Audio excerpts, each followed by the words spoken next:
sentiment. What was your reaction to what one of your co-owners, John Mara, said, who said, hey, we were 3-13 last year. Nobody's untouchable. Yeah, I think that's really the narrative. You know, we're trying to make the team as good as we can make it, one decision at a time. And, you know, when you go through a year like that, you know, you're doing everything you can to get the team better. You know, we've got the Super Bowl champion in our division. And so that's why you just kind of break it down. We've got new eyes in the building. Dave and I talk a lot about what we want this roster to look like, and certainly collaboration with ownership. And so what we end up doing is trying to make the team as good as we can make it. There are reports or rumblings out there that you may be talking to other teams about trading Odell Beckham Jr. How would you characterize that? Yeah, I think that's just talk. I can't and wouldn't confirm any of that. Bottom line, one more question about Odell Beckham Jr. Do you want him on your football team? He's an outstanding football player, and you know, he's on our team right now, and so that's how I'm moving forward as a coach. In the past 2 days, there have been 2 reports about Odell, okay? They've been floated that he won't take the field without an extension, and the Rams are interested in trading for him. I understand the reports. People are going to print stuff. I get it. But I want you to understand this. Neither Odell nor his agent have contacted us regarding either report. Do you want Odell on your team? I'm not going there. Next question. Dave, you said last month that Odell had a clean slate with you off-field stuff and everything. Yeah, that's what I said. Has that slate been scuffed up already?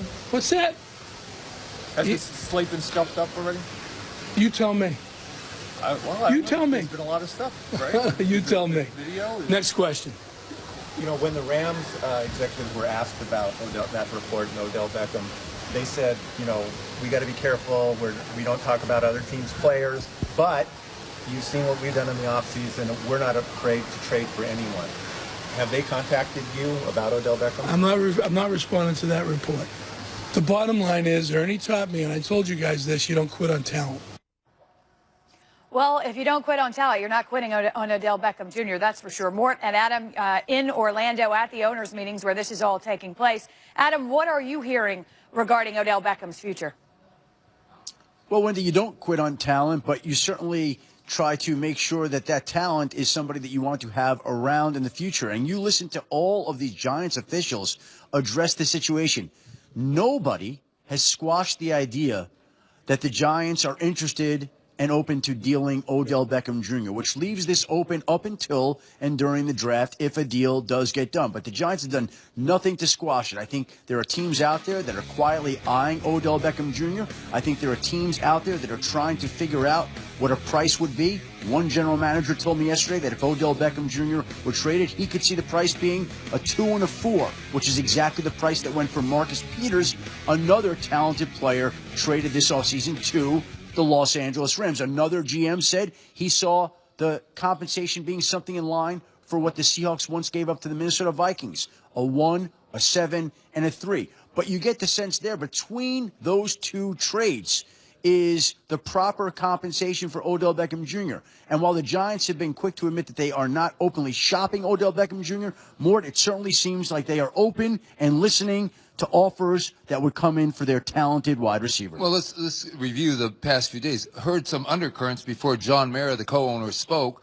that something big could come up, and it seemed to be talking about Odell Beckham Jr. Correct. We heard that behind the scenes on Sunday. Then John Mara comes out and says he's tired of talking about him. Nobody's untouchable on this team. And then Pat Shurmur, the coach, the new head coach, kind of leaves that he's on our team right now, although Pat tried to tell me, that's not what I meant, that's not what I meant. But then Dave Gettleman felt compelled to come out and address this with the media. And during that, he said, you don't quit on talent 2 times. So he said that. But he also was asked, well, can you say for sure Odell Beckham Jr. will be on the team? And something that we didn't show, he said, well, I can't even predict whether I'm going to have a heart attack in the next right now. So there always seems to be some qualifier. So you have to believe, as Adam has suggested, that they are open to it if the right deal came along. Guys, thank you. We'll get back to you momentarily. And we've certainly seen some wideouts get shipped off to other teams in their primes. It's happened before. Terrell Owens went to the Eagles in a 3-team deal after a settlement regarding his free agency situation. Randy Moss was traded twice between 05 and 07, and he eventually landed in New England. And then Keyshawn Johnson dealt to Tampa Bay from the Jets in the year 2000. We ask this, as we often do, time for patience, or should we panic? And with that, I mean Giants fans that Odell Beckham Jr. will be on their roster on opening day. Panic or patience, Tim? Well, here's what I would say. Panic or patience on this? Oh, you've got the button. Yeah, I have a button here. I'm prepared to use it because JPP, does he have talent? Yeah. Yes. Did they quit on him? They trade him? They get rid of him? Listen, I have panic on this one. The reality is, yeah, of course he has talent. Nobody is disputing that Odell Beckham Jr. has talent. But John Mara was tired of talking to him yesterday. Dave Gettleman's still talking about him today. Pat Shurmur is talking about him today. Do you think John Mara is happy with how this is going, that they're at the owners' meeting and they're answering all these questions about Odell Beckham Jr. and they're asked simple questions like, do you want him on your team? And they can't yes say or an no affirmative question. yes. Do you That's want true. him on your team? And they don't even get a straight answer out of that.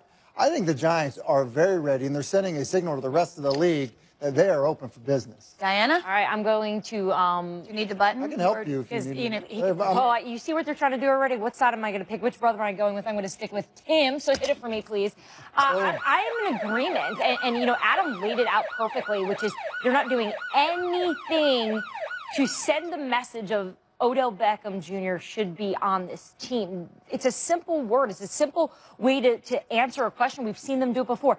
Just take a look at some of those interviews that they've done, what, a month and a half ago. They were so excited about Odell, and it's been very clear that they believe he's talented. We know that. But are they willing to pay? And it seems at this point that is not something they're willing to do. Well, it's interesting to me when Gettleman was also asked, you know, you said he had a clean slate. He did get a straight answer there. He said, I did say that. And then the question, is that the case now? You tell me, because clearly it's not. There's already been another incident. Everyone says pay the guy, but we don't have to live with them, right? The Giants know what they have to live with. Yeah, and I'm going to disagree with you guys. I think this is patience. You know, obviously this is annoying for ownership, for the GM, and for the head coach to have to answer these questions, 3 questions that the head coach had to answer about him. But I just think this is contract negotiation. Like, these guys are all speaking the same language. I remember even as a player, we had a great player on our team that was holding out. And the PR director would come to me and be like, hey, listen, could you please not use these buzzwords when you talk about your teammate? Please don't say best player in the game. Please don't say franchise player. Please don't say invaluable agent. So what, Walter Jones, did you tell him? I'm not saying who it is, but they were saying, hey, we don't want the agent to go use this against us. And so when I hear ownership, GM, head coach in unison, very measured, very calculated with what they're saying, it's 2 things. It's, hey, we're in a contract negotiation, and also stop leaking things to people like you're not going to step foot on the field. And then the other thing is, yes, hey, if someone's crazy enough to make us an offer, you know, LA or someone else, we'll listen. We are rebuilding. We will listen to any and all offer that someone has. Well, to your point, they said that they want to establish law and order, right? That's the first thing they said they wanted to address in that Giants organization, and them being in sync this way. But they can say all they want. It's all going to come down to what they do. That's what players care most about. Did you think Gettleman's response was measured? Really? Yeah, that was. Didn't really seem measured. I meant the owner and the head coach were measured. He didn't look like he was taking that was notes. entertaining. I actually enjoyed it. I enjoyed that. Yeah, he's an interesting guy. How about, well, you talked about LA, so we'll talk about LA as well. Here's our other top story for this afternoon. If one is good, 2 could certainly be considered better. The Rams have certainly secured the 2 best interior linemen in the game, adding 5-time Pro Bowler Ndamukong Suh to the same line as Aaron Donald, the reigning Defensive Player of the Year. The Rams reached agreement with Suh on a 1-year, $14 million deal. Here's the head coach. You know, we're excited. We feel like it's a good fit. There's been some players that we have a lot of respect for on our roster that have kind of been instrumental and influential in terms of kind of getting this thing over the top. And you know, we're excited to get going with him on April 16th. You know, I think when you look into something like this, you know, Ndamukong and Aaron both have talked amongst each other. And I think it's very important when you talk about a player like an Aaron Donald, hey, Here comes Ndamukong. How do you feel about that? I think the mutual respect that exists between those two players was imperative and really paramount to be able to even pursue this in the first place. They felt good about it, and I think the one thing you feel so good about Aaron Donald is, said, hey, the guy's a great football player. If he can help us win, let's get him on board, and that's really exactly what that entailed. We go back now to Adam Schefter and Chris Mortensen at the owners' meetings in Orlando. And Schefter, walk us through this. Well, listen, Wendy, this was a situation where Ndamukong Suh wanted to take his time and make sure that he chose a place that offered him two things in addition to money. Number one, he was looking for a situation where he would not face double teams on a constant basis. In New Orleans, he could have played with Cameron Jordan. In Tennessee, he could have played with Jarrell Casey. But in Los Angeles, he gets the opportunity to play next to Aaron Donald on an every down basis. And I think that made it awfully attractive to go play in L.A. next to Aaron Donald with Marcus Peters, Aqib Talib, and Sam Shields in the secondary. And the other thing he was looking for was a place to win. And the Los Angeles Rams, with the type of offseason that they have had, are now poised to win. Sean McVay, Wade Phillips, they are in charge of leading a very talented unit that has had a very successful offseason. Of course, we've seen teams in the offseason struggle to win in the regular season, but the Rams look like they are gunning for the Philadelphia Eagles and the rest of the NFC. Well, there's no question about that. But you mentioned a couple names there. You mentioned Sean McVay, the young coach, but you also mentioned Wade Phillips, who's in the is he 70 or 71? I was just talking to Les Snead, the Rams general manager, about this a short time ago, and he says Wade Phillips, being 70 years old, has a unique ability to connect with young people. Because I asked him, basically, you got these guys like Talib or Peters or even Sue, who some people think are tough guys to manage and coach. He said Wade has a unique touch with him from being a guy who's up there in years. And he's got a great defensive line coach in Bill Johnson, so they're excited about that. But I think Wade Phillips is one reason why they think they can make this work, even though with other teams, we've seen this stuff backfire on them. And Sean McVay said today, Wendy, that Wade Phillips has more swag than Marcus Peters, Aqib Talib, and Ndamukong Suh. So Swaggy Phillips is going to be counted on in L.A. That's a lot of swag, gentlemen. That might even be more than you guys, but I'm not sure. Stay with us. We want you to explain the new catch rule coming up. The Rams brought some defensive firepower to Hollywood during the offseason, adding first-team All-Pro defensive tackle Suh, as you just heard. They traded for two pieces in the secondary, adding Marcus Peters, who's got an NFL high 19 picks since 2015. And then there's Aqib Talib. His 10 career pick sixes, the fourth most in NFL history. This is a talented group, at least on paper, and I get that you don't play there, but panic or patience with regards to NFC West offensive coordinators facing that group we just named. Diana, we'll start with you. I'm going to go with patience. Because, you know, in New England, they have a saying up there is we're not in the business of collecting players and talent. We're in the business of creating a team. So while they have several talented players on this team, I'm interested to see, and you know, Mort just touched on it, those are three big personalities. Two of the three, you've heard a lot of rumblings from their former teams about them not perhaps being the best team mindset type players, good locker room guys. So while Wade Phillips has some of that swag, I think they have a lot of challenges ahead of them in terms of making that work. I agree with you, Diana. I'm going patient as well. The other thing they say in New England is do your job. And they win a lot of games because guys will do their job. Not everybody on your defense is the playmaker. Sometimes you need to occupy people so somebody else can go make a play. And that's great that Wade Phillips has a unique ability to, you know, interact with younger players.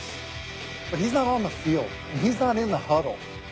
And I don't know where the leadership is coming from on this team. I mean, to me, I think that you have volatile, big personalities on this team, and guys, a lot of guys that want the credit. And that doesn't always work and translate. I'd be patient. Look, they're good. Don't get me wrong. But they're good, but I'm not sure. Okay, well, I'm going to disagree again. I'm going to say panic, okay? You want to be wrong again? I'm buying on Wade Phillips. I think Wade Phillips is the perfect guy. Does he have swag? Yes. Is he 70? Yes. But you know what? Dick LeBeau's 80. He's got swag, too. Pete Carroll's, I think, one of the oldest coaches in the NFL, if not the oldest. So I'm buying. I mean, what's his Twitter handle? Son of a bum? Son of a bum. Wade Phillips is the perfect guy. I know he's not on the field. I know Ogletree is gone. Yes, they're going to need some middle linebacker or safety to step up and be that person. But I like this signing. I think this is a If you're a team in the NFC West right before the draft, now you have to bump up the value that you once had for interior line play. And those guys, Aaron Donald, Sue, they could go play outside at defensive end if they had to in a third down situation. So I think this is a real problem for coordinators. Well, I would say this, too, whether it's panic or patience, what there is intrigue. I mean, if you've got to be interested, whether you're a Rams fan or not, to see how this group comes together and see what happens, because the ceiling is high. That we can agree on. Whether they get there is a different story. Still to come, Andrew Luck has begun throwing as part of his rehab. Will he regain his franchise form? We'll have Matt Hasselbeck, who played with Luck, break it down. Also a quarterback, of course. Plus, a revision to the catch rule. Here we go again. Back to Orlando to see if we can understand it this time after the owners approve the changes. NFL Live, brought to you by Modelo Especial, brewed with a fighting spirit since 1925. Advil, you'll ask, what pain? With Advil.